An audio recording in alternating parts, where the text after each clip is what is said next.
ಓಂ ಶ್ರೀ ಗುರುಭ್ಯೋ ನಮಃ. ರಾಮಾಯಣ ಕಥನಕ್ಕೆ ಸ್ವಾಗತ.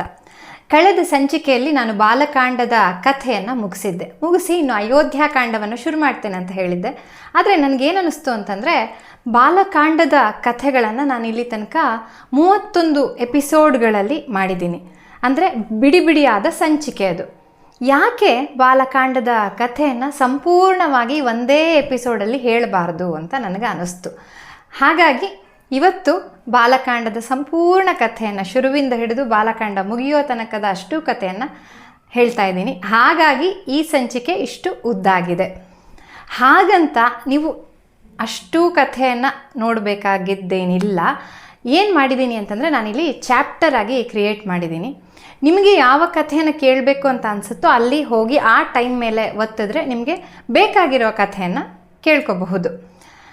ಜೊತೆಗೆ ಆಯಾ ಕಥೆಯನ್ನು ಹೇಳುವಾಗ ಹಿಂದೆ ನಾನು ಸಂಪೂರ್ಣ ವಿವರವಾಗಿ ಅದರ ಕಥೆಯನ್ನು ಮಾಡಿದ್ದೀನಲ್ಲ, ಅದರ ಲಿಂಕನ್ನು ಕೂಡ ಮೇಲ್ಗಡೆ ಐ ಬಟನಲ್ಲಿ ಕೊಟ್ಟಿದ್ದೀನಿ. ಹಾಗಾಗಿ ನೀವು ಹೇಗೆ ಬೇಕಾದರೂ ಈ ಕಥೆಯನ್ನು ನೋಡಬಹುದು. ಇಲ್ಲ, ನಾನು ಈ ಬಾಲಕಾಂಡ ನೀವು ಹೇಳಿದ್ದನ್ನು ಸಂಪೂರ್ಣವಾಗಿ ನೋಡ್ತೀನಿ ಕೇಳ್ತೀನಿ ಅಂತಂದರೆ ಹಾಗೂ ಪರವಾಗಿಲ್ಲ, ನೋಡಿದ್ರೆ ಖುಷಿಯೇ. ಸರಿ, ಹಾಗಿದ್ರೆ ಈಗ ಬಾಲಕಾಂಡದ ಕಥೆ ಎಲ್ಲಿಂದ ಆರಂಭ ಆಗುತ್ತೆ ಅಂತಂದರೆ, ರಾಮಾಯಣದ ಮೊದಲ ಶ್ಲೋಕ ತಪಸ್ವಾಧ್ಯಾಯ ನಿರತಂ ತಪಸ್ವಿ ವಾಗ್ವಿದಾಂವರಂ ನಾರದಂ ಪರಿಪಪ್ರಚ್ಛ ವಾಲ್ಮೀಕಿರ್ ಮುನಿಪುಂಗವಂ ಅಂತ ಆರಂಭ ಆಗುತ್ತೆ. ತಪಸ್ಸಿನಲ್ಲಿಯೂ ಅಧ್ಯಯನದಲ್ಲಿಯೂ ಕೂಡ ಶ್ರೇಷ್ಠರಾಗಿರುವಂತಹ ನಾರದರ ಬಳಿ ವಾಲ್ಮೀಕಿಯವರು ಒಂದು ಪ್ರಶ್ನೆ ಕೇಳ್ತಾರೆ. ಅತ್ಯಂತ ಪ್ರಸಿದ್ಧವಾದಂತಹ ಪ್ರಶ್ನೆ ಏನು ಅಂತಂದರೆ, ಈಗ ಪ್ರಪಂಚದಲ್ಲಿ ಇರುವವರಲ್ಲಿ ಅತ್ಯಂತ ಶ್ರೇಷ್ಠನಾಗಿರುವವನು ಯಾರು? ಶ್ರೇಷ್ಠತೆ ಅಂತಂದರೆ ಮಹಾನ್ ಅನ್ನೋದರ ಜೊತೆಗೆ ಒಂದಷ್ಟು ಕ್ವಾಲಿಟೀಸ್ಗಳು ಬರುತ್ತೆ. ಅದನ್ನು ವಾಲ್ಮೀಕಿಯವರಲ್ಲಿ ಕೇಳ್ತಾ ಹೋಗ್ತಾರೆ. ಧರ್ಮಜ್ಞ ಯಾರು? ಮಿತಭಾಷಿ ಯಾರು? ರೂಪವಂತ ಯಾರು? ದೇವತೆಗಳ ಎದುರು ಏನಾದರೂ ಯುದ್ಧಕ್ಕೆ ನಿಂತರೆ ದೇವತೆಗಳೂ ಕೂಡ ಭಯಗೊಳ್ಳುವಂತಹ ವ್ಯಕ್ತಿ ಯಾರು? ಹೀಗೆ ಒಂದಷ್ಟು ಲಿಸ್ಟ್ ಪಟ್ಟಿ ಮಾಡ್ತಾರೆ. ಇದು ಏನೆಲ್ಲ ಪಟ್ಟಿ ಮಾಡ್ತಾರೆ ವಾಲ್ಮೀಕಿಯವರು ಅನ್ನೋದನ್ನು ಕೂಡ ನಾನು ಈ ಹಿಂದೆ ನಾನು ಮಾಡಿರುವ ಎಪಿಸೋಡಲ್ಲಿ ಹೇಳಿದ್ದೀನಿ. ಅದರ ಲಿಂಕನ್ನು ಮೇಲ್ಗಡೆ ಕೊಟ್ಟಿರ್ತೀನಿ. ಹೀಗೆ ವಾಲ್ಮೀಕಿಯವರು ಕೇಳಿದಾಗ ನಾರದರು ಉತ್ತರವನ್ನು ಕೊಡೋಕ್ಕೆ ಶುರು ಮಾಡ್ತಾರೆ. ಅವರು ಕೂಡ ಉತ್ತರ, ರಾಮನ ಏನು ಕಲ್ಯಾಣ ಗುಣಗಳು ಏನಿದೆ, ಗುಣ ವಿಶೇಷಗಳು ಏನಿದೆ, ಅದೆಲ್ಲವನ್ನು ಅವರು ಕೂಡ ಪಟ್ಟಿ ಮಾಡ್ತಾ ಹೋಗ್ತಾರೆ. ರಾಮ ಎಂಥವನು ಅಂತಂದರೆ, ಅರಿಷಡ್ ವರ್ಗಗಳನ್ನು ದಮನ ಮಾಡಿದಾತ. ಆಮೇಲೆ ಆತನ ಶರೀರ ಲಕ್ಷಣಶಾಸ್ತ್ರದ ಪ್ರಕಾರವಾಗಿ ಕರೆಕ್ಟಾಗಿ ಪರ್ಫೆಕ್ಟಾಗಿ ಇರೋದು ಅಂತ ನಾವು ಹೇಳ್ತೀವಲ್ಲ, ಹಾಗಿದ್ದಂತೆ ರಾಮ. ಹಾಗೆ 96 ಅಂಗುಲ ಎತ್ತರಕ್ಕಿದ್ದಂತೆ, ಜೊತೆಗೆ ಎಲ್ಲ ವೇದಾಂಗಗಳನ್ನು ಅರಿತಂತಹ ರಾಮ ಅಂತ ಹೇಳಿ ಅವನ ಗುಣವಿಶೇಷಗಳನ್ನು ಹೇಳಿದ ನಂತರ ರಾಮಾಯಣದ ಕಥೆಯನ್ನು ಚಿಕ್ಕದಾಗಿ ಹೇಳ್ತಾರೆ. ಟಿಕ್ ಟಿಕ್ ಟಿಕ್ ಅಂತ ಒಂದು ಮಾರ್ಕ್ ಹಾಕ್ತಾ ಹೋದರೆ ಹೆಂಗಿರುತ್ತಲ್ಲ, ಈಗ ವಿಶ್ವಾಮಿತ್ರರು ಬರ್ತಾರೆ, ಕರ್ಕೊಂಡು ಹೋಗ್ತಾರೆ, ತಾಟಕಿಯ ಸಂಹಾರ ಆಗುತ್ತೆ, ಹೀಗೆ ಟಕ್ ಟಕ್ ಟಕ್ ಟಕ್ ಅಂತ ಒಂದೊಂದೊಂದೊಂದೊಂದೊಂದು ಚಿಕ್ಕದಾಗಿ ಹೇಳ್ತಾ ಹೋಗ್ತಾರೆ ನಾರದರು. ಸರಿ, ಇದನ್ನೆಲ್ಲ ವಾಲ್ಮೀಕಿಯವರು ಕೇಳಿಸ್ಕೊಂಡಿದ್ದಾರೆ. ಇದೆಲ್ಲ ಆದ ನಂತರ ತಮಸಾ ನದಿಯ ತೀರಕ್ಕೆ ಅವರು ಸ್ನಾನ ಇತ್ಯಾದಿ ಅವರ ನಿತ್ಯ ವಿಧಿಗಳನ್ನು ಮಾಡೋದಕ್ಕೆ ಅಂತ ಹೋಗ್ತಾರೆ. ಆಗ ಇದು ಕೂಡ ಇನ್ನೊಂದು ಪ್ರಸಿದ್ಧವಾದ ಸನ್ನಿವೇಶ. ಕ್ರೌಂಚ ಪಕ್ಷಿಗಳು, ಗಂಡು ಮತ್ತು ಹೆಣ್ಣು ಕ್ರೌಂಚ ಪಕ್ಷಿಗಳು ಮರದ ಮೇಲೆ ಖುಷಿಯಿಂದ ಇರ್ತವೆ ಜೊತೆಗೆ. ಆಗ ಅಲ್ಲಿ ಬೇಟೆಗಾರ ಬಂದವನು ಗಂಡು ಕ್ರೌಂಚ ಪಕ್ಷಿಗೆ ಬಾಣವನ್ನು ಬಿಟ್ಟು ಆ ಪಕ್ಷಿ ಕೆಳಗೆ ಬಿದ್ದು ವಿಲವಿಲ ಒದ್ದಾಡಿ ಸಾಯುತ್ತೆ. ಅದರ ಒದ್ದಾಟವನ್ನು ನೋಡೋಕೆ ಆಗದೆ ಹೆಣ್ಣು ಪಕ್ಷಿ ಕೂಡ ಜೋರಾಗಿ ಅಕೀರಲು ಸದ್ದನ್ನು ಮಾಡುತ್ತೆ. ಇದನ್ನೆಲ್ಲ ನೋಡ್ತಾ ಇದ್ದ ವಾಲ್ಮೀಕಿಯವರಿಗೆ ಏನಾಗುತ್ತೆ ಅಂತಂದರೆ, ಎಂಥ ಕೆಲಸ ಮಾಡಿಬಿಟ್ಟ ಇವನು ಅಂತ ಆತನಿಗೆ ಶಾಪವನ್ನು ಕೊಡ್ತಾರೆ. ಹೇಗೆ ಶಾಪ ಕೊಡ್ತಾರೆ? ಸುಮ್ಮನೆ ಹಾಳಾಗಿ ಹೋಗು ಅಂತ ಶಾಪ ಅಲ್ಲ, ಶ್ಲೋಕದ ಮೂಲಕ ಶಾಪವನ್ನು ಕೊಡ್ತಾರೆ. ಅದು ಕೂಡ ಪ್ರಸಿದ್ಧವಾದ ಶ್ಲೋಕ. ಮಾನಿಷಾದ ಪ್ರತಿಷ್ಠಾಂ ತ್ವಮಗಮ ಶಾಶ್ವತೀ ಸಮಾಹ ಯತ್ಕ್ರೌಂಚ ಮಿಥುನಾಧೇಕಂ ಅವಧೀಹಿ ಕಾಮಮೋಹಿತಂ ಅಂತ ಶಾಪ ಕೊಡ್ತಾರೆ. ಕೊಟ್ಟಾದ ನಂತರ ಅವರಿಗೆ ಆ ಶ್ಲೋಕದ ಬಗ್ಗೆ ಗಮನ ಹೋಗುತ್ತೆ. ಅರೆ, ನಾನು ಶಾಪವನ್ನೇನೋ ಕೊಟ್ಟೆ, ಆದರೆ ಈ ಶಾಪದ ಆ ರಿದಮಿಕ್ ಒಂದು ಮೀಟರ್ ಅಂತ ಏನು ಹೇಳ್ತೀವಲ್ಲ, ಅದೆಷ್ಟು ಚೆನ್ನಾಗಿದೆ ಅಂತ ಅನ್ಸೋಕ್ಕೆ ಶುರುವಾಗುತ್ತೆ. ಶ್ಲೋಕ ರೂಪದಲ್ಲಿರುವಂತಹ ಶಾಪಕ್ಕೂ ಕೂಡ ಒಂದು ರಿದಮ್ ಇದೆ, ಒಂದು ಮೀಟರ್ ಇದೆ ಅನ್ನೋದು ಅನ್ಸ್ಕೋತಾ ಯೋಚನೆ ಮಾಡ್ತಾ ಹೋಗ್ತಾರೆ. ಒಂದು ಕಡೆಯಿಂದ ಅವ್ರಿಗೆ ಬೇಜಾರು ಆಗಿದೆ, ಅಯ್ಯೋ ಶಾಪ ಕೊಟ್ಬಿಟ್ನಲ್ಲ. ಯಾಕೆ ಅಂತಂದರೆ ಪ್ರತಿ ಬಾರಿ ಶಾಪ ಕೊಟ್ಟಾಗ ಕೂಡ ತಪಸ್ಸಿನ ಫಲ ಅನ್ನೋದು ವ್ಯಯಿಸುತ್ತೆ. ಹಾಗಾಗಿ ಆ ದುಃಖದಲ್ಲೂ ಪಶ್ಚಾತ್ತಾಪದಲ್ಲೂ ಇರ್ತಾರೆ ಅವರು. ವಾಪಸ್ ಹೋಗ್ತಾರೆ ತಮ್ಮ ಆಶ್ರಮಕ್ಕೆ. ಅಲ್ಲಿ ಹೋಗಿ ಅದರದ್ದೇ ಯೋಚನೆ ಮಾಡ್ತಾ ಇರ್ತಾರೆ. ತಮಗೆ ಹುಟ್ಟಿದ ಆ ಶ್ಲೋಕ, ಆ ಶಾಪ, ಇದೆಲ್ಲ ಯೋಚನೆ ಮಾಡ್ತಾ ಇರುವಾಗ ಅಲ್ಲಿ ಬ್ರಹ್ಮ ದೇವರು ಬರ್ತಾರೆ.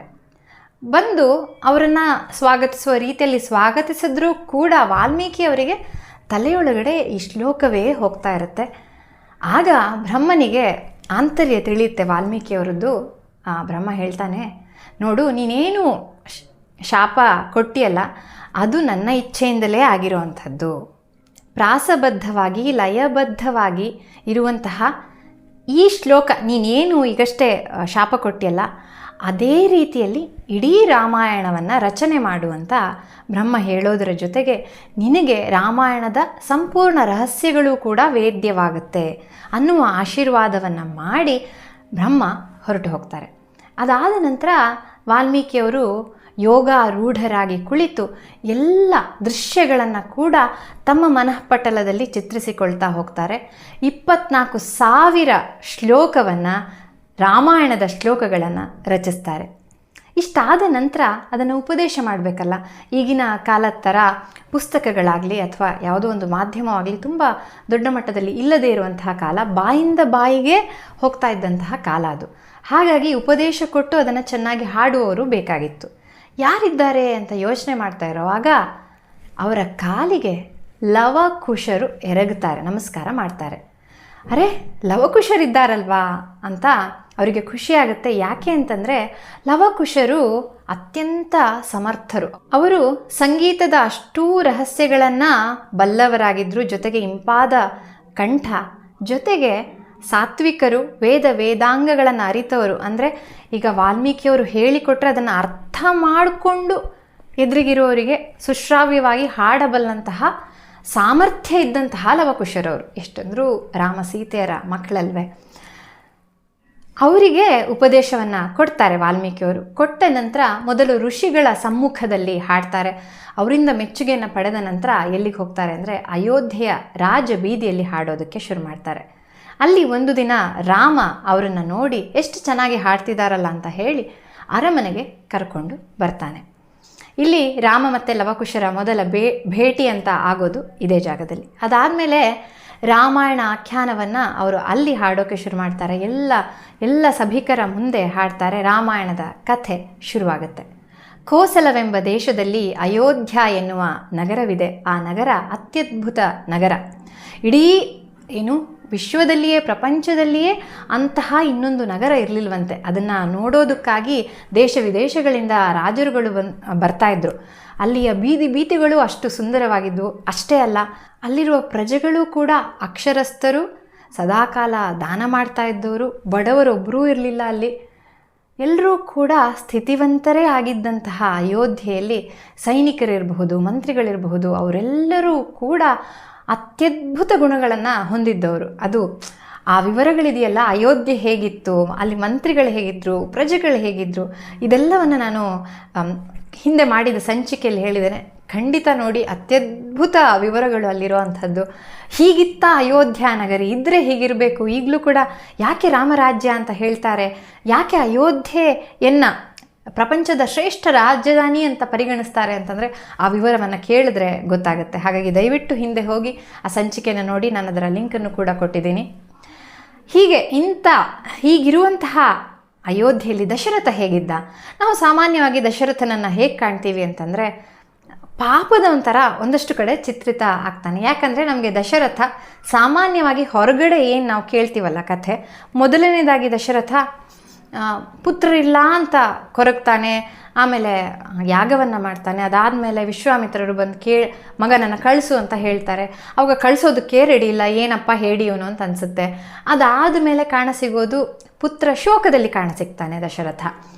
ಹೀಗೆ ಈ ಥರ ಕಾಣಸಿಗುವ ದಶರಥನ ಕಥೆಗಳೇ ನಮಗೆಲ್ಲ ಕಡೆ ಸಿಗುವಂಥದ್ದು. ಆದರೆ ಇಲ್ಲಿ ಈ ಭಾಗದಲ್ಲಿ ಅಯೋಧ್ಯೆ ಹೇಗಿತ್ತು ಅನ್ನೋ ಜಾಗದಲ್ಲಿ ದಶರಥ ಎಂತಹ ರಾಜ ಅನ್ನೋದು ಗೊತ್ತಾಗುತ್ತೆ. ಆತ 10,000 ಮಹಾರಥರ ಜೊತೆಗೆ ಯಾರ ಸಹಾಯವೂ ಇಲ್ಲದೆ ಏಕಾಂಗಿಯಾಗಿ ಹೋರಾಟ ಮಾಡಬಲ್ಲಂತಹ ಶಕ್ತಿ ಇದ್ದ ಅಪ್ರತಿಮ ಸಾಹಸಿ.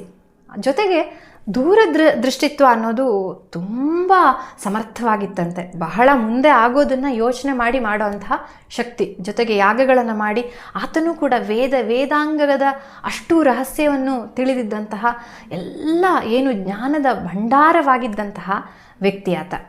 ಈಗ ಇಂತಹ ದಶರಥನಿಗೆ ಮಕ್ಕಳಿರಲಿಲ್ಲ ಅನ್ನುವಂತಹ ಚಿಂತೆ. ಹಾಗಾಗಿ ಮೊದಲು ದಶರಥ ಅಶ್ವಮೇಧ ಯಾಗವನ್ನು ಮಾಡೋದಕ್ಕೆ ಹೊರಡ್ತಾನೆ. ಅಶ್ವಮೇಧ ಯಾಗ ಆಗುತ್ತೆ. ಜೊತೆಗೆ ಮಕ್ಕಳಾಗಬೇಕು ಅಂತಂದರೆ ಋಷ್ಯಶೃಂಗ ಋಷಿಯ ಕೃಪೆ ಬೇಕು ಅನ್ನೋದನ್ನು ಆತನ ಮಂತ್ರಿಯಾಗಿರುವಂತಹ ಸುಮಂತ್ರ ಹೇಳಿರ್ತಾನೆ. ಹಾಗಾಗಿ ಋಷ್ಯಶೃಂಗರನ್ನು ಕರ್ಕೊಂಡು ಬಂದು ಅಶ್ವಮೇಧ ಯಾಗ ದೊಡ್ಡ ಮಟ್ಟದಲ್ಲಿ ಮುಗಿಯುತ್ತೆ. ಹೇಗಾಗುತ್ತೆ ಅಶ್ವಮೇಧ ಯಾಗ ಅನ್ನುವ ವಿವರಗಳನ್ನು ಕೂಡ ನಾನು ಕೊಟ್ಟಿದ್ದೀನಿ. ವಾಸ್ತುಶಾಸ್ತ್ರದ ಪ್ರಕಾರವಾಗಿಯೇ ಬಂದಿರುವ ಅತಿಥಿಗಳಿಗೆ ಗೃಹ ನಿರ್ಮಾಣ ಆಗುತ್ತೆ. ಆಮೇಲೆ ಎಲ್ಲ ಥರದ ಪಾಕಶಾಸ್ತ್ರದಲ್ಲಿ ಏನಿರುತ್ತಲ್ಲ ಅದೆಲ್ಲ ಖಾದ್ಯಗಳು, ಪಂಚಪಕ್ಷ ಪರಮಾನ್ನಗಳು ಅಂತ ಹೇಳ್ತೀವಲ್ಲ, ಭಕ್ಷ್ಯ, ಭೋಜ್ಯ, ಲೇಹ್ಯ, ಚೋಷ್ಯ, ಪಾನೀಯಗಳು, ಅದು ಎಲ್ಲದೂ ಕೂಡ ಅಶ್ವಮೇಧ ಯಾಗದಲ್ಲಿ ಇರುತ್ತೆ. ಜೊತೆಗೆ ಬಂದಿರುವವರೊಬ್ಬನೂ ಕೂಡ ಹಸಿವು ಅಂತ ಹೇಳಿ ಹೋಗೋದಿಲ್ಲ, ದಾನವನ್ನೆಲ್ಲ ಕೊಡ್ತಾನೆ. ಅಶ್ವಮೇಧ ಯಾಗ ಮುಗಿಯುತ್ತೆ. ಅದಾದಮೇಲೆ ಋಷ್ಯಶೃಂಗರ ನೇತೃತ್ವದಲ್ಲಿ ಪುತ್ರ ಕಾಮೇಷ್ಟಿ ಯಾಗವನ್ನು ಮಾಡೋದಕ್ಕೆ ಆರಂಭ ಮಾಡ್ತಾರೆ. ನಿನಗೆ 4 ಪುತ್ರರು, ಅತ್ಯಂತ ಇಡೀ ಲೋಕಮಾನ್ಯರಾಗಿರುವಂತಹ ಶ್ರೇಷ್ಠರಾಗಿರುವ ಪುತ್ರರು ಜನಿಸ್ತಾರೆ ಅಂತ ಋಷ್ಯಶೃಂಗರು ಹೇಳಿದಾಗ ಬಹಳ ಖುಷಿಯಾಗುತ್ತೆ ದಶರಥನಿಗೆ. ಹಾಗೆ ಪುತ್ರ ಕಾಮೇಷ್ಟಿ ಯಾಗ ಆರಂಭ ಆಗುತ್ತೆ. ಅಲ್ಲಿ ಪುತ್ರ ಕಾಮೇಷ್ಟಿ ಯಾಗ ಆಗುವಾಗ ಎಲ್ಲ ಕೊನೆಗೆ ಪೂರ್ಣಾಹುತಿಯಾಗುವಾಗ ಹವಿಸ್ಸನ್ನು ಸೇವನೆ ಮಾಡೋದಕ್ಕೋಸ್ಕರ ಎಲ್ಲ ದೇವಾನುದೇವತೆಗಳು ಬರ್ತಾರೆ. ಸಿದ್ಧರು, ದೇವರ್ಷಿಗಳು ಎಲ್ಲ ಬಂದು ಆ ಯಜ್ಞದ ಜಾಗದಲ್ಲಿ ನೆರೀತಾರೆ. ಅಲ್ಲಿ ಬ್ರಹ್ಮದೇವರು ಇರುವಾಗ ಅವರು ಬ್ರಹ್ಮದೇವರ ಬಳಿ ಒಂದು ಸಮಸ್ಯೆಯನ್ನು ಹೇಳ್ಕೊತಾರೆ. ಏನು ಅಂತಂದರೆ, ರಾವಣನ ದರ್ಪ ಅನ್ನೋದು ತಡೆಯೋಕ್ಕಾಗ್ತಾ ಇಲ್ಲ, ಲೋಕ ಕಂಟಕನಾಗಿದ್ದಾನೆ, ನಿಮ್ಮ ವರದಿಂದಾಗಿಯೇ ಹಾಗಾಗಿದೆ, ಆದ್ದರಿಂದ ಏನಾದರೂ ಒಂದು ಪರಿಹಾರ ಬೇಕು ಅಂತ. ಆಗ ಬ್ರಹ್ಮ ಹೇಳ್ತಾನೆ, ನಾನು ವರ ಕೊಟ್ಟಿದ್ದೇನೆ ಹೌದು, ರಾಕ್ಷಸರು, ದೇವತೆಗಳು, ಗಂಧರ್ವರು ಯಾರಿಂದಲೂ ಆತ ಸಾಯೋದಿಲ್ಲ, ಆದರೆ ರಾವಣ ವರವನ್ನು ಕೇಳುವಾಗ ಮನುಷ್ಯರನ್ನು ಬಿಟ್ಟಿದ್ದಾನೆ, ಮನುಷ್ಯರನ್ನು ಅಲಕ್ಷ್ಯ ಮಾಡಿ ವರ ಕೇಳಿದ್ದಾನೆ. ಹಾಗಾಗಿ ರಾವಣನ ಸಾವು ಅನ್ನೋದು ಒಬ್ಬ ಮನುಷ್ಯನಿಂದ ಆಗುತ್ತೆ ನಿಶ್ಚಯ ಅನ್ನೋವಾಗ ದೇವತೆಗಳಿಗೆ ಖುಷಿಯಾಗುತ್ತೆ. ಒಂದು ಚಿಕ್ಕದು ಸಿಕ್ಕಿದ್ರೂ ಸಾಕು, ಅದನ್ನು ನೆರವೇರಿಸ್ತಾರೆ ತ್ರಿಮೂರ್ತಿಗಳು ಸೇರಿ ಅನ್ನುವಂತಹ ವಿಶ್ವಾಸ ದೇವತೆಗಳಿಗಿದೆ. ಈಗ ಸರಿ, ಮಾನವನೊಬ್ಬನಿಂದ ಸಾವು ಅನ್ನೋದಾಗುತ್ತಲ್ಲ, ಅಷ್ಟೊತ್ತಿಗೆ ಅಲ್ಲಿ ವಿಷ್ಣುವೂ ಬರ್ತಾನೆ. ವಿಷ್ಣು ಬಂದಾಗ ಎಲ್ಲ ದೇವತೆಗಳು ವಿಷ್ಣುವಿನ ಬಳಿ, ನೀನು ದಶರಥನ ಪುತ್ರನಾಗಿ ಜನ್ಮ ತಾಳಬೇಕು, ರಾವಣನನ್ನು ಸಂಹಾರ ಮಾಡಬೇಕು ಅಂತ ಕೇಳ್ಕೊತಾರೆ. ವಿಷ್ಣು ಆಗಲಿ ಸರಿ ಅಂತ ದಶರಥನನ್ನು ತನ್ನ ತಂದೆಯಾಗೋದಕ್ಕೆ ಆಯ್ಕೆ ಮಾಡ್ಕೋತಾನೆ. ಆ ದಶರಥನಾದರೂ ಎಂತಹ ಪುಣ್ಯವಂತ, ವಿಷ್ಣುವೇ ಮಗನಾಗಿ ಹುಟ್ಟೋದಿದೆಯಲ್ಲ, ಅದಷ್ಟು ಪುಣ್ಯದ ಸಂಗತಿ ಅಂತ ಅನಿಸುತ್ತೆ. ವಿಷ್ಣುವೇ ಸ್ವತಃ ಆಯ್ಕೆ ಮಾಡ್ಕೊಳ್ಳೋವಂಥದ್ದು. ಸರಿ, ಇಷ್ಟೆಲ್ಲ ಆದಮೇಲೆ ನಾನು 11,000 ವರ್ಷಗಳ ಕಾಲ ಈ ಭೂಮಿಯಲ್ಲಿರ್ತೇನೆ, ಎಲ್ಲ ರಕ್ಷಣೆಯನ್ನು ಮಾಡ್ತೇನೆ, ಲೋಕ ಕಂಟಕರಿಂದ, ಕೇವಲ ರಾವಣ ಅಂತಲ್ಲ, ಇನ್ನೂ ಒಂದಷ್ಟು ರಾಕ್ಷಸರು ಇತ್ಯಾದಿಗಳೆಲ್ಲ ಇದ್ರಲ್ಲ, ಅವರೆಲ್ಲರಿಂದ ಈ ಭೂಮಿಯನ್ನು ರಕ್ಷಣೆ ಮಾಡ್ತೇನೆ ಅಂತ ಹೇಳಿ ವಿಷ್ಣು ದಶರಥನ ಮಗನಾಗಿ ಹುಟ್ಟೋದಕ್ಕೆ ಒಪ್ಪಿಗೆಯನ್ನು ಕೊಡ್ತಾನೆ. ಈಗ ಪುತ್ರ ಕಾಮೇಷ್ಟಿ ಯಾಗದ ಕೊನೆಯ ಭಾಗದಲ್ಲಿದ್ದಾರೆ, ಪೂರ್ಣಾಹುತಿ ಆಗುತ್ತೆ, ಹವಿರ್ ಭಾಗವನ್ನು ಸ್ವೀಕರಿಸೋದಕ್ಕೆಲ್ಲ ದೇವತೆಗಳು ಬರ್ತಾರೆ. ಆ ಹೊತ್ತಲ್ಲಿ ಆ ಯಜ್ಞದಿಂದ ಯಜ್ಞ ಪುರುಷನೊಬ್ಬ ಎದ್ದು ಬರ್ತಾನೆ. ಆ ಯಜ್ಞ ಪುರುಷ ಯಾರು ಅಂತಂದರೆ, ಕೇವಲ ಯಜ್ಞ ಪುರುಷ ಮಾತ್ರ ಅಲ್ಲ, ಸ್ವತಃ ವಿಷ್ಣುವೇ ಆ ದಿವ್ಯ ಪಾಯಸವನ್ನು ಹಿಡಿದು ಮೇಲೆ ಬಂದ ಅನ್ನುವಂತಹ ವ್ಯಾಖ್ಯಾನಗಳು ಒಂದಷ್ಟು ಕಡೆ ಸಿಗುತ್ತೆ. ಅಲ್ಲಿ ವಿಷ್ಣುವೇ ಯಾಕೆ ಅದು ಅನ್ನೋದಕ್ಕೆ ಒಂದು ಕಾರಣ ಏನು ಅಂತಂದರೆ, ವಿಷ್ಣುವಿನ ತೇಜಸ್ಸನ್ನು ಧರಿಸೋದಕ್ಕೆ ಬೇರೆ ಯಾರೂ ಕೂಡ ಸಮರ್ಥರಲ್ಲ, ಸ್ವತಃ ವಿಷ್ಣು ಮಾತ್ರ ಅದನ್ನು ಧರಿಸಬಹುದು. ಮಹಾಭೂತ ಅಂತ ಕರೀತಾರೆ, ಮೇಲೆ ಯಜ್ಞ ಪುರುಷ ಅಂತ ನಾವು ಹೇಳ್ತೀವಲ್ಲ, ಮಹಾಭೂತ ಬಂದು ದಿವ್ಯ ಪಾಯಸವನ್ನು ದಶರಥನಿಗೆ ಕೊಡ್ತಾನೆ. ಅದನ್ನು ಕೊನೆಗೆ 3 ಪತ್ನಿಯರಲ್ಲೂ ಕೂಡ ವಿಭಾಗ ಮಾಡಿ ಅವರು ಆ ದಿವ್ಯ ಪಾಯಸವನ್ನು ಕುಡಿತಾರೆ. ಕುಡಿದ ನಂತರ ಗರ್ಭವತಿಯರಾಗ್ತಾರೆ. ಗರ್ಭವತಿಯರಾದ ನಂತರ ಮಹದಾನಂದ ಅಂತ ಹೇಳ್ತೀವಲ್ಲ ದಶರಥನಿಗೆ, ಅದಾಗತ್ತೆ. ಕಾಂತಿಯಿಂದ ಹೊಳಿತಾ ಇರ್ತಾರಂತೆ 3 ಜನ ಕೂಡ, ಕೌಸಲ್ಯ, ಸುಮಿತ್ರೆ, ಕೈಕೇಯಿ 3 ಜನ ಕೂಡ. ಈ ಕಡೆಯಿಂದ ಬ್ರಹ್ಮ ದೇವತೆಗಳನ್ನು ಕರೆಸಿ ಮುಂದೆ ವಿಷ್ಣುವಿಗೆ ಸಹಾಯ ಮಾಡೋದಕ್ಕೋಸ್ಕರವಾಗಿಯೇ ಭೂಮಿಯ ಮೇಲೆ ಪ್ರಾಣಿ ವಿಶೇಷಗಳನ್ನು ಸೃಷ್ಟಿ ಮಾಡಿ ಅಂತ ದೇವತೆಗಳಿಗೆ ಹೇಳ್ತಾನೆ. ಏನೆಲ್ಲ ಪ್ರಾಣಿ ವಿಶೇಷಗಳು ಅಂತಂದರೆ, ಈ ವಾನರಗಳು ಏನಿದಾರಲ್ಲ ಅವೆಲ್ಲ ಪ್ರೀ ಪ್ಲ್ಯಾಂಡ್. ಈ ಕಥೆಯನ್ನು ನಾನು ಸಂಚಿಕೆಯನ್ನು ಹೇಳಿದ್ದೇನೆ. ಅಂದರೆ ಅವರ ಕ್ವಾಲಿಟೀಸ್ಗಳು ಕೇವಲ ಏನೋ ಮಂಗಗಳಲ್ಲ, ಮಂಗ ಅಂತ ಹೇಳ್ತೀವಲ್ಲ ಅದಲ್ಲ. ವಾನರಗಳು ಅಂತಂದರೆ ಅಪ್ರತಿಮ ಸಾಹಸಿಗಳಾಗಿದ್ದರು, ಅವರು ಕೂಡ ಜ್ಞಾನಿಗಳಾಗಿದ್ದರು. ಜೊತೆಗೆ ಕರಡಿಗಳು, ಶ್ರೇಷ್ಠವಾದಂತಹ ಕರಡಿಗಳು, ಗೋಪುಚ್ಛ ಮೃಗಗಳು, ಹೀಗೆ ಇವರೆಲ್ಲ ದೇವತೆಗಳಿಂದ ಹುಟ್ಟುತ್ತಾರೆ. ಸುಮ್ಮನೆ ಹಾಗೆ ಹೆಂಗೋ ಹುಟ್ಕೊಂಡ್ಬಿಡೋದಲ್ಲ. ಇವರು ಹುಟ್ಟಿರೋದೇ ಮುಂದೆ ರಾಮನಿಗೆ ಸಹಾಯ ಮಾಡೋದಕ್ಕಾಗಿ. ಇದೆಲ್ಲ ಪ್ರೀ ಪ್ಲ್ಯಾಂಡ್ ಆಗಿ ಆಗಿರುತ್ತೆ. ಇಷ್ಟೆಲ್ಲ ಆದ ನಂತರ ಚೈತ್ರ ಶುದ್ಧ ನವಮಿಯ ದಿವಸ ರಾಮ ದೇದೀಪ್ಯಮಾನವಾಗಿ ಪ್ರಕಾಶಮಾನವಾಗ್ತಾ ಇರುವಂತಹ, ಕಾಂತಿಯಿಂದ ಕೂಡಿರುವಂತಹ, ಲೋಕಮಾನ್ಯನಾಗಿರುವಂತಹ ರಾಮ ಹುಡ್ತಾನೆ. ಹಾಗೆ ಭರತ, ಲಕ್ಷ್ಮಣ, ಶತ್ರುಘ್ನ ಇವರ ಜನನವಾಗುತ್ತೆ. ಹುಟ್ಟಿದ ಮಕ್ಕಳು ಬೆಳೀತಾರೆ. ಸಕಲ ವಿದ್ಯೆಗಳಲ್ಲಿ ಪಾರಂಗತರಾಗಿದ್ದಂತಹ 4 ಮಕ್ಕಳು. ಅದರಲ್ಲೂ ರಾಮ ಲಕ್ಷ್ಮಣರು ಹೇಗೆ ಅಂತಂದರೆ ಜೋಡಿ ಇದ್ದರೆ, ಅಣ್ಣ ತಮ್ಮ ಇದ್ದರೆ ರಾಮ ಲಕ್ಷ್ಮಣರ ಥರ ಇರಬೇಕು ಅನ್ನುವಂತಹ ಜೋಡಿ. ಸ್ವತಃ ತನ್ನ ಪ್ರಾಣವೇ ಹೊರಗಡೆ ಇದೆಯೇನೋ ಅನ್ನುವ ರೀತಿಯಲ್ಲಿ ಲಕ್ಷ್ಮಣನನ್ನು ರಾಮ ನೋಡ್ತಾ ಇದ್ದ. ಹೀಗೆ 4 ಮಕ್ಕಳು ಹುಟ್ಟಿದ ನಂತರ ದಶರಥ ಬಹಳ ಸಂತೋಷದಿಂದ ಇರ್ತಾನೆ. ಒಂದು ದಿವಸ ಅಲ್ಲಿಗೆ ವಿಶ್ವಾಮಿತ್ರರ ಆಗಮನ ಆಗುತ್ತೆ. ಬ್ರಹ್ಮರ್ಷಿಗಳಾಗಿರುವಂತಹ ವಿಶ್ವಾಮಿತ್ರರು ಬರ್ತಾರೆ. ಬಂದು ಒಂದು ವಿಚಾರವನ್ನು ಪ್ರಸ್ತಾಪ ಮಾಡ್ತಾರೆ. ಏನು? ನಾನು ಯಾಗವನ್ನು ಕೈಗೊಂಡಿದ್ದೇನೆ, ಒಂದು ವ್ರತದ ಆಚರಣೆಯಲ್ಲಿದ್ದೇನೆ.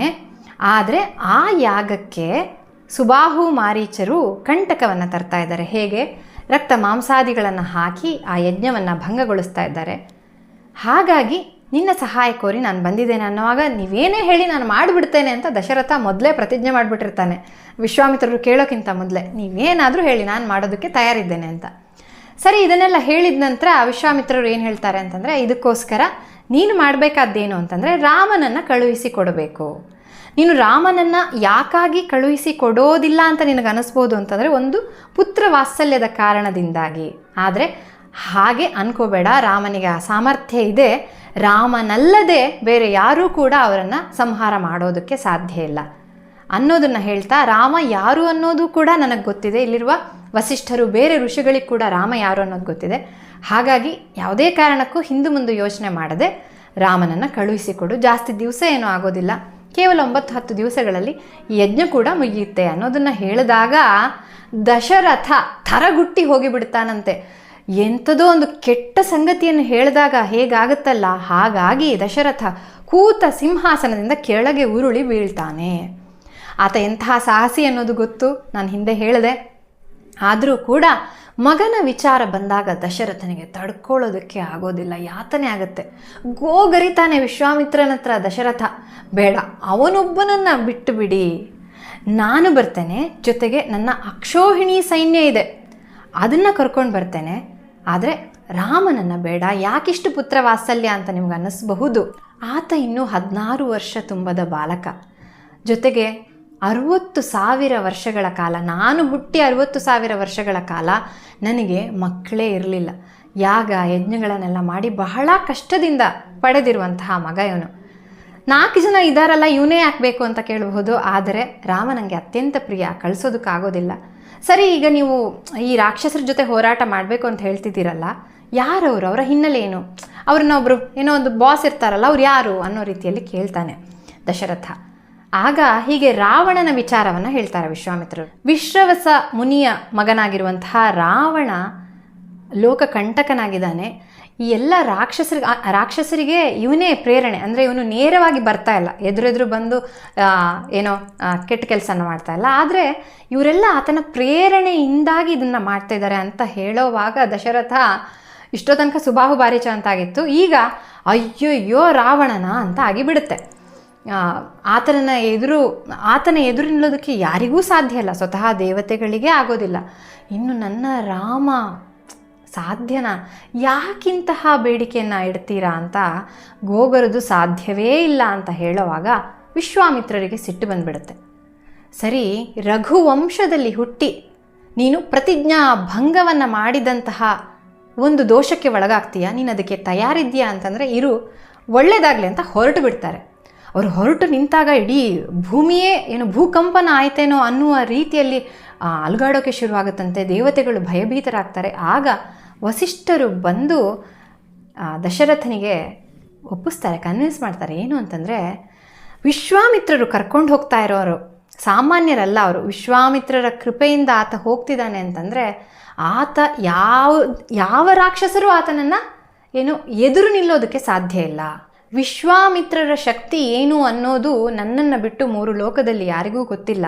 ಸ್ವತಃ ಧರ್ಮದೇವತೆಯೇ ವಿಶ್ವಾಮಿತ್ರರ ರೂಪದಲ್ಲಿ ಇದ್ದಾರೇನೋ ಅನ್ನುವಂತಹ ಅಪ್ರತಿಮ ಶಕ್ತಿಯುಳ್ಳಂತಹ ವಿಶ್ವಾಮಿತ್ರರು. ಹಾಗಾಗಿ ಅವ್ರ ಜೊತೆಗೆ ಕಳುಹಿಸಿ ಕೊಡ್ಬೋದು ಅನ್ನೋದನ್ನು ಹೇಳಿದಾಗ ದಶರಥ ಅಂತೂ ಇಂತೂ ಒಪ್ಪುತ್ತಾನೆ.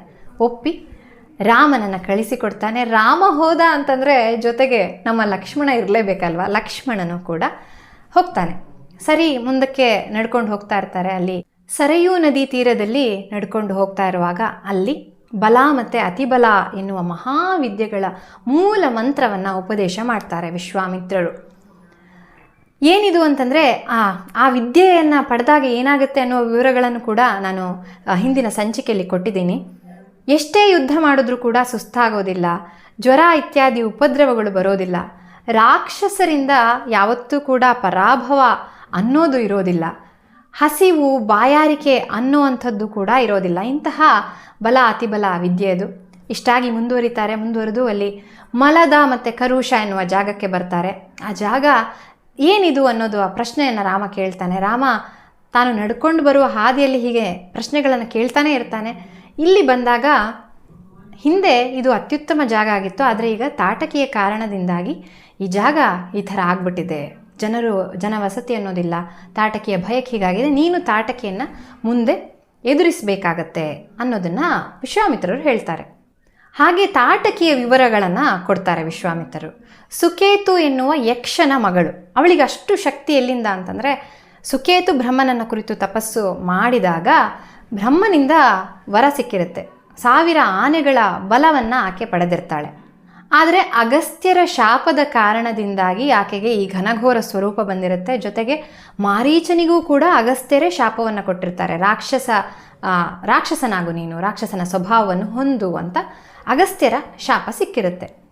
ಸರಿ, ಈಗ ತಾಟಕಿಯನ್ನು ಎದುರಿಸಬೇಕು. ಆಗ ವಿಶ್ವಾಮಿತ್ರರು ಹೇಳ್ತಾರೆ ರಾಮನಿಗೆ, ನೋಡು, ಈಕೆ ಸ್ತ್ರೀ ಅನ್ನುವ ಕಾರಣಕ್ಕೆ ಈಕೆಯನ್ನು ಬಿಡಬೇಡ. ರಾಮನ ಮನಸ್ಸಲ್ಲಿ ಯಾವ ಭಾವಗಳು ಹೇಳಬಹುದು ಅನ್ನೋದು ಕೂಡ ವಿಶ್ವಾಮಿತ್ರರಿಗೆ ಗೊತ್ತು. ಸ್ತ್ರೀ ಎನ್ನುವ ಕಾರಣಕ್ಕೆ ಆಕೆಯನ್ನು ಕ್ಷಮಿಸೋದು ಬೇಡ, ನೀನು ಅವಳನ್ನು ಎದುರಿಸಿ ಆಕೆಯ ಸಂಹಾರವನ್ನೇ ಮಾಡಬೇಕು ಅಂತ ಹೇಳಿದಾಗ ರಾಮ ಒಪ್ಪುತ್ತಾನೆ. ಒಪ್ಪಿ ಯುದ್ಧ ಮಾಡ್ತಾ ಇರುವಾಗ ಆತನೊಳಗಡೆ ಈಕೆ ಸ್ತ್ರೀ ಅಲ್ವಾ ಎನ್ನುವ ಭಾವ ಹುಟ್ಟುತ್ತೆ. ಆಕೆಯ ಕಿವಿ ಮೂಗನ್ನು ಕತ್ತರಿಸ್ತೇನೆ, ಕೈಕಾಲುಗಳನ್ನು ಕತ್ತರಿಸ್ತೇನೆ, ಅಷ್ಟು ಮಾಡಿದ್ರೆ ಆಕೆಯ ದರ್ಪ ಅನ್ನೋದು ಅಡಗುತ್ತೆ ಅಂತ ರಾಮ ಅನ್ಕೋತಾನೆ. ಆದರೆ ಅದು ಹಾಗಾಗೋದಿಲ್ಲ. ಆಕೆ ನುಗ್ಗಿ ಬರ್ತಾಳೆ. ವಿಶ್ವಾಮಿತ್ರರು ಮತ್ತೆ ಹೇಳ್ತಾರೆ. ಆಗ ನೇರವಾಗಿ ಆಕೆಯ ಹೃದಯಕ್ಕೆ ಬಾಣ ಪ್ರಯೋಗ ಮಾಡ್ತಾನೆ. ತಾಟಕಿಯ ಸಂಹಾರ ಆಗುವ ಮೊದಲು ಅಲ್ಲೊಂದು ಪ್ರಸಿದ್ಧ ಇನ್ನೊಂದಿದೆ, ಇದನ್ನು ಬಿಡೋದಕ್ಕೆ ಮನಸ್ಸಿಲ್ಲ. ಏನಂತಂದರೆ ಎಲ್ಲ ಕಥೆಗಳಲ್ಲಿ ಬರುವಂಥದ್ದು. ಫಸ್ಟು ಆತ ತನ್ನ ಧನುಸ್ಸನ್ನು ತೆಗೆದು ಒಂದು ಸೌಂಡ್ ಮಾಡ್ತಾನೆ, ಠೇಂಕಾರವನ್ನು ಮಾಡ್ತಾನೆ ಅಂತ ಹೇಳುವಂಥದ್ದು, ಧನುಸ್ಸಿನ ಠೇಂಕಾರ. ಅದನ್ನು ಮಾಡಿ ಆಕೆಯನ್ನು ಎಬ್ಬಿಸಿ ಆಕೆಯ ಸಂಹಾರ ಆಗುತ್ತೆ. ಇದಾದ ಮೇಲೆ ಇನ್ನಷ್ಟು ದಿವ್ಯಾಸ್ತ್ರಗಳ ಉಪದೇಶವನ್ನು ವಿಶ್ವಾಮಿತ್ರರು ರಾಮನಿಗೆ ಮಾಡ್ತಾರೆ. ಇಲ್ಲಿ ಇನ್ನೊಂದು ಚಂದದ ಸಂಗತಿ ಏನು ಅಂತಂದರೆ, ಅದೆಲ್ಲ ಇಷ್ಟು ತನಕ ಏನು ವಿಶ್ವಾಮಿತ್ರರು ಎಲ್ಲ ಉಪದೇಶ ಮಾಡಿದ್ರಲ್ಲ, ಅದನ್ನು ಸ್ವತಃ ರಾಮನೇ ಲಕ್ಷ್ಮಣನಿಗೆ ಉಪದೇಶ ಮಾಡ್ತಾನೆ. ಅದಾದಮೇಲೆ ಪ್ರಯಾಣ ಮುಂದುವರಿಯುತ್ತೆ. ಸಿದ್ಧಾಶ್ರಮಕ್ಕೆ ಬರ್ತಾರೆ. ಸಿದ್ಧಾಶ್ರಮ ಅಂತಂದರೆ ವಿಶ್ವಾಮಿತ್ರರು ಈಗ ಇರುವಂತಹ ಆಶ್ರಮ. ಈಗ ಯಜ್ಞವನ್ನು ಆರಂಭಿಸಬೇಕು. ಚುರುಕು ರಾಮ ಆತ. ಹಾಗಾಗಿ ನೀವು ದೀಕ್ಷಾಬದ್ಧರಾಗಿ ಅಂತ ಕೇಳ್ಕೊತಾನೆ. ವಿಶ್ವಾಮಿತ್ರರು ದೀಕ್ಷಾಬದ್ಧರಾಗ್ತಾರೆ. ಹಾಗೆ ಅವರು ರಾಮ ಲಕ್ಷ್ಮಣರಿಬ್ಬರು ಯಜ್ಞವನ್ನು ಕಾಯೋದಕ್ಕೆ ಶುರು ಮಾಡ್ತಾರೆ. ನಿರಂತರವಾಗಿ 6 ರಾತ್ರಿಗಳು ಕೂಡ ಅವರು ನಿದ್ರೆ ಇಲ್ಲದೆ ಇರ್ತಾರೆ. 6ನೇ ದಿವಸ ಏನಾಗುತ್ತೆ ಅಂತಂದರೆ ಬರ್ತಾರೆ ಸುಬಾಹು ಮಾರೀಚರು ಬಂದು ಆ ರಕ್ತ ಮಾಂಸಗಳನ್ನು ಅದಕ್ಕೆ ಹಾಕೋಕ್ಕೆ ಶುರು ಮಾಡಿದಾಗ ಮೊದಲು ಮಾರೀಚನಿಗೆ ಮಾನವಾಸ್ತ್ರವನ್ನು ಬಿಟ್ಟು ಆತ ತುಂಬ ದೂರ ಹೋಗಿ ಪ್ರಜ್ಞಾಹೀನನಾಗಿ ಬೀಳುವಂತೆ ಮಾಡ್ತಾನೆ. ಅದಾದಮೇಲೆ ಸುಬಾಹು ಮತ್ತು ಇತರ ರಾಕ್ಷಸರನ್ನು ಆಗ್ನೇಯಾಸ್ತ್ರವನ್ನು ಬಿಟ್ಟು ಕೊಲ್ತಾನೆ. ಖುಷಿಯಾಗುತ್ತೆ ಎಲ್ರಿಗೂ ಕೂಡ. ರಾಮನನ್ನು ಎಲ್ಲ ದೇವಾನುದೇವತೆಗಳು ಹೊಗಳ್ತಾರೆ. ಇಷ್ಟೆಲ್ಲ ಆದಮೇಲೆ ಮರುದಿನ ಬೆಳಗಿನ ಜಾವ ಆಗುತ್ತೆ. ರಾಮ ಬಂದು ಕೇಳ್ತಾನೆ ಅಲ್ಲಿರುವ ಋಷಿಗಳ ಹತ್ರ, ನೀವು ಆಜ್ಞಾಪಿಸಿ ಮುಂದೆ ನಾವೇನು ಮಾಡಬೇಕು ಅಂತ ಹೇಳುವಾಗ ವಿಶ್ವಾಮಿತ್ರರ ಹೇಳಿಕೆಯಂತೆ ಅವ್ರು ಏನು ಹೇಳ್ತಾರೆ ಅಂತಂದರೆ, ಮಿಥಿಲೆಯಲ್ಲಿ ಯಜ್ಞ ನಡೀತಾ ಇದೆ, ಅಲ್ಲಿ ಶಿವಧನುಸ್ಸು ಇದೆ, ಅದನ್ನು ನೋಡಬಹುದು, ಹೋಗೋಣ ಅಂತ ಹೇಳ್ತಾರೆ. ಇದೆಲ್ಲ ಹೀಗೆ ನೋಡ್ತಾ ಇದ್ದರೆ ಎಷ್ಟು ಪ್ಲ್ಯಾಂಡಾಗಿ ಮಾಡಿದ್ದಾರೆ ವಿಶ್ವಾಮಿತ್ರರು ಅಂತ ಅನಿಸುತ್ತೆ. ಎಲ್ಲವೂ ವಿಧಿಲಿಖಿತ ಅಂತ ಹೇಳ್ತೀವಲ್ಲ, ಹಾಗೆ ಆಗ್ತಾ ಹೋಗಬೇಕು. ಅದಕ್ಕೆ ಒಬ್ಬೊಬ್ಬರು ಕಾರಣಕರ್ತರಾಗುವಂಥದ್ದು. ಸರಿ, ಮುಂದುವರಿಯುವ ಹಾದಿಯಲ್ಲಿ ರಾಮ ಪ್ರತಿ ಪಟ್ಟಣಗಳು, ನಗರಗಳು ಬಂದಾಗ ಅಥವಾ ಒಂದಷ್ಟು ಜಾಗಗಳು ಬಂದಾಗ ಅದಕ್ಕೆ ಸಂಬಂಧಪಟ್ಟ ವಿವರಗಳನ್ನು ಕೇಳ್ತಾ ಒಂದಷ್ಟು ಕಥೆ, ಒಂದಷ್ಟು ಜ್ಞಾನವನ್ನು ಪಡಿತಾ ಹೋಗ್ತಾನೆ.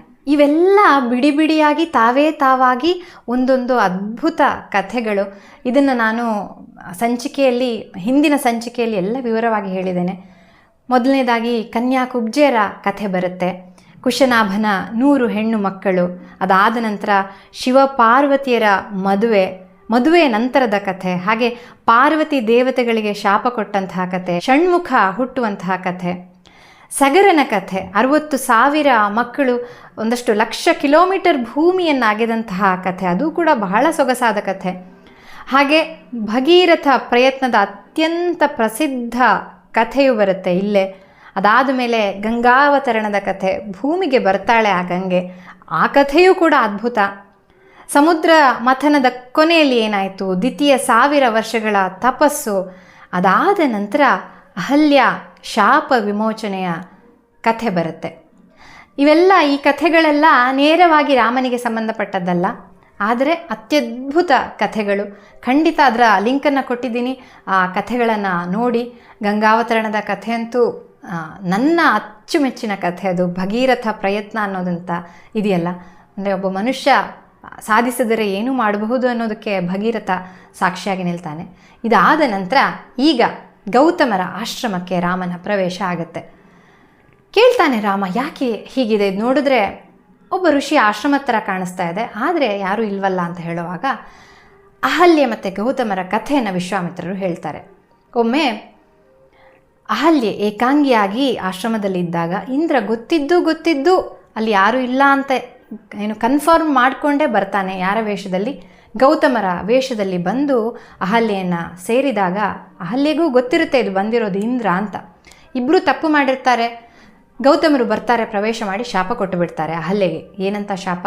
ನೀನು 1000 ವರ್ಷಗಳ ಕಾಲ ಕೇವಲ ಗಾಳಿಯನ್ನು ಸೇವನೆ ಮಾಡ್ತಾ, ಯಾರ ಕಣ್ಣಿಗೂ ಕಾಣಿಸದೆ ಇಲ್ಲಿರುವಂತಹ ಬೂದಿಯ ಮೇಲೆ ಮಲಗ್ತಾ ಅದೃಶ್ಯಳಾಗಿ ಇರು ಅನ್ನುವ ಶಾಪವನ್ನು ಕೊಡ್ತಾರೆ. ಶಾಪ ವಿಮೋಚನೆ ಏನು ಅಂತಂದರೆ, ರಾಮ ಯಾವಾಗ ಈ ಆಶ್ರಮವನ್ನು ಪ್ರವೇಶ ಮಾಡ್ತಾನೋ ಆಗ ಶಾಪ ವಿಮೋಚನೆ ಆಗುತ್ತೆ ಅಂತ. ಇದನ್ನು ಬಹುತೇಕರು ಕಲ್ಲಾಗಿರುವ ಅಹಲ್ಯೆಯನ್ನು ರಾಮ ಮೆಟ್ಟದ ಅನ್ನುವಂತಹ ವಿವರಣೆಯನ್ನು ಕೊಡ್ತಾರೆ. ಅದು ಹಾಗಿಲ್ಲ ರಾಮಾಯಣದಲ್ಲಿ. ಆಕೆ ಕಲ್ಲಾಗುವಂಥದ್ದಲ್ಲ, ಅದೃಶ್ಯಳಾಗಿರುವಂಥದ್ದು. ಜೊತೆಗೆ ರಾಮ ಮೆಟ್ಟೋದೂ ಇಲ್ಲ, ಆತ ಆಶ್ರಮದ ಒಳಗಡೆ ಪ್ರವೇಶ ಮಾಡ್ತಾ ಇರುವಾಗ ಶಾಪ ವಿಮೋಚನೆ ಆಗುವಂಥದ್ದು.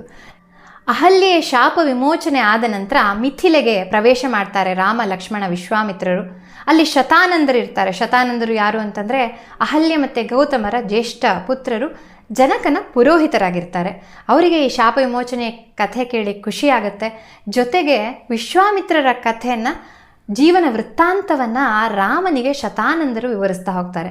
ಈ ವಿಶ್ವಾಮಿತ್ರರ ಕಥೆಯು ಕೂಡ ಒಂದು 3-4 ಸಂಚಿಕೆಯಲ್ಲಿ ವಿವರವಾಗಿ ಹೇಳಿದ್ದೇನೆ. ಕ್ಷತ್ರಿಯನಾದ ವಿಶ್ವಾಮಿತ್ರ ಋಷಿಯಾಗಲು ಕಾರಣ ಏನು, ತ್ರಿಶಂಕುವಿನ ಕಥೆ, ಹಾಗೆ ತನ್ನ ಮಕ್ಕಳನ್ನೇ ಶಪಿಸುವ ವಿಶ್ವಾಮಿತ್ರನ ಕಥೆ, ವಿಶ್ವಾಮಿತ್ರರ ತಪಸ್ಸನ್ನು ಭಂಗಗೊಳಿಸುವ ಮೇನಕೆ, ಅದಾದ ಮೇಲೆ ಬರುವ ರಂಭೆ, ಅದಾದ ಮೇಲೆ ಅವರು ಬ್ರಹ್ಮರ್ಷಿ ಹೇಗಾಗ್ತಾರೆ ಅನ್ನುವ ಕಥೆಗಳನ್ನು ವಿವರವಾಗಿ ಹೇಳಿದ್ದೇನೆ. ಇದಾದ ಮೇಲೆ ಶಿವಧನುಸ್ಸಿನ ಕಥೆ ಬರುತ್ತೆ. ವಿಶ್ವಾಮಿತ್ರರು ಜನಕನಿಗೆ ಹೇಳ್ತಾರೆ, ಶಿವಧನುಸ್ಸನ್ನು ತೋರಿಸು ಅಂತ. ಆಗ ಶಿವಧನುಸ್ಸಿನ ಸಂಪೂರ್ಣ ಹಿನ್ನೆಲೆಯನ್ನು ಕೊಟ್ಟು ಜನಕ, ನಾನು ಸೀತೆಗೆ ವೀರ್ಯ ಶುಲ್ಕವಾಗಿ ಏನನ್ನು ಇಟ್ಟಿದ್ದೇನೆಂದರೆ, ಈ ಶಿವಧನುಸ್ಸಿಗೆ ಯಾರು ಹೆದೆ ಏರಿಸ್ತಾರಲ್ಲ, ಅದನ್ನು ಎತ್ತಿ ಹೆದೆ ಏರಿಸುವವರನ್ನು ಅವರಿಗೆ ಮದುವೆ ಮಾಡಿಕೊಡ್ತೇನೆ ಅನ್ನುವ ವಿಚಾರವನ್ನು ನಾನು ಮಾಡಿರುವಂಥದ್ದು. ಆದರೆ ಇಲ್ಲಿ ತನಕ ಯಾರೂ ಅದನ್ನು ಸಾಧಿಸಿಲ್ಲ ಅಂತ ಸೀತೆಯ ಹಿನ್ನೆಲೆಯನ್ನು ಕೂಡ ಜನಕ ಮಹಾರಾಜ ಹೇಳ್ತಾನೆ. ಅದಾದಮೇಲೆ ರಾಮ ತಾನದನ್ನು ನೋಡಬೇಕು ಅಂತ ಇಚ್ಛೆ ಪಟ್ಟಿರ್ತಾನಲ್ಲ, ಒಂದು 8 ಚಕ್ರದ ಗಾಡಿಯಲ್ಲಿ ಒಂದಷ್ಟು ಶಕ್ತಿಶಾಲಿಗಳಾಗಿರೋರು ಅದನ್ನು ಎಳ್ಕೊಂಡು ಬಂದು ಇಡ್ತಾರೆ. ರಾಮ ಅದನ್ನು ನೋಡ್ತಾನೆ.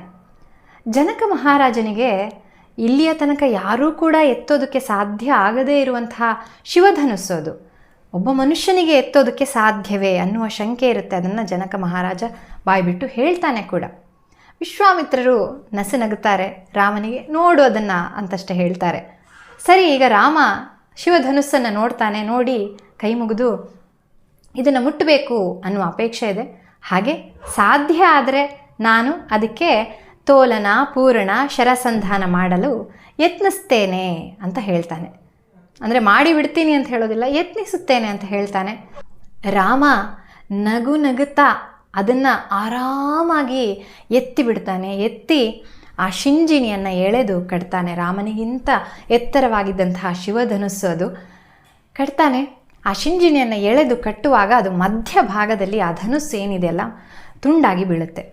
ಆ ಶಿವಧನುಸ್ಸು ಅದು ಅಂತಿಂತಹ ಚಿಕ್ಕ ಪುಟ್ಟ ಧನುಸ್ಸಲ್ಲ. ಹಾಗೆ ಅದು ಮುರಿದು ಬೀಳುವಾಗ ಭೂಕಂಪನ ಆಯ್ತೇನೋ ಅನ್ನುವ ರೀತಿಯಲ್ಲಿ ದೊಡ್ಡ ಸದ್ದು ಕೇಳುತ್ತೆ. ಆ ಸದ್ದಿನಿಂದಾಗಿ ರಾಮ, ಲಕ್ಷ್ಮಣ ಹಾಗೆ ಅಲ್ಲಿದ್ದ ಜನಕ ವಿಶ್ವಾಮಿತ್ರರನ್ನು ಬಿಟ್ಟು ಮತ್ತೆಲ್ಲರೂ ಒಂದು ಕ್ಷಣ ಮೂರ್ಛಿತರಾಗಿ ಕೆಳಗಡೆ ಬಿದ್ದು ಬಿಡ್ತಾರೆ. ಸರಿ, ಈಗ ಜನಕನಿಗೆ ರಾಮನ ಪರಾಕ್ರಮ ಎಂಥದ್ದು ಎನ್ನುವ ಅರಿವಾಗತ್ತೆ. ಜನಕ ಹೇಳ್ತಾನೆ, ಸೀತೆಯನ್ನು ಈ ಕೂಡಲೇ ರಾಮನಿಗೆ ಕೊಟ್ಟು ಮದುವೆ ಮಾಡಬೇಕು. ಹಾಗಾಗಿ ದಶರಥನನ್ನು ಕರೆದುಕೊಂಡು ಬನ್ನಿ ಅಂತಾಗುತ್ತೆ. ಚತುರಂಗ ಬಲದ ಸೈನ್ಯದ ಜೊತೆಗೆ ದಶರಥ ಮಿಥಿಲೆಗೆ ಬರ್ತಾನೆ. ಅಲ್ಲಿ ಮದುವೆ ಆಗುತ್ತೆ. ಕೇವಲ ರಾಮ ಸೀತೆಯರದ್ದು ಮಾತ್ರ ಅಲ್ಲ, ಲಕ್ಷ್ಮಣ, ಊರ್ಮಿಳೆ, ಭರತ, ಮಾಂಡವಿ, ಶತ್ರುಘ್ನ, ಶ್ರುತಕೀರ್ತಿಯರ ವಿವಾಹ ಆಗುತ್ತೆ. ಈಗ ದಿಬ್ಬಣ ವಾಪಸ್ಸು ಅಯೋಧ್ಯೆಯ ಕಡೆಗೆ ಹೊರಡುತ್ತೆ. ಆ ದಾರಿಯಲ್ಲಿ ಅಲ್ಲಿ ಅಡ್ಡಲಾಗೋದೆ ಪರಶುರಾಮ.